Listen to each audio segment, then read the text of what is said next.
यस्तो खालको आयो भने यसले चाहिँ गर्ने अनि यहाँ यो cos थीटालाई 1 यो भनेको 1 sin थीटा लेख्न सकिन्छ। यो भनेको चाहिँ cos थीटा sin थीटा को होल स्क्वायर है।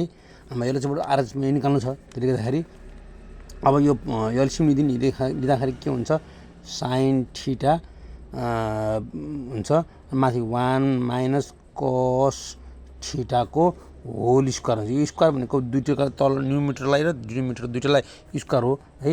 त्यसले गर्दाखेरि माथि पनि 1 cos थीटा को होल स्क्वायर लेख्न पाइन्छ भने तल पनि sin स्क्वायर थीटा लेख्न सकिन्छ है। त्यस्तै गरी अब यो 1 cos थीटा को होल स्क्वायरलाई जस्ता त्यस्तै राख्ने अनि तल चाहिँ यो sin स्क्वायर थीटालाई 1 यो भनेको 1 cos स्क्वायर थीटा लेख्न सकिन्छ है।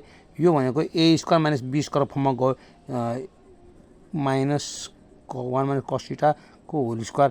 यो भनेको a square minus b square a minus b a plus b भने चाहिँ यो 1 cos थीटा अनि 1 प्लस cos थीटा है। यो एउटा क्यान्सल हुन्छ। तल माथि के हुन्छ माइनस माथि 1 cos थीटा अपनमा 1 प्लस cos थीटा है। यो हेर्नु त यो यहाँ आरएक्स आइसक्यो। यसरी गर्दा पनि यो चाहिँ हुन्छ है। ल अब यसलाई मन पर्यो भने लाइक सब्स्क्राइब गरिदिनु हुन अनुरोध गरे।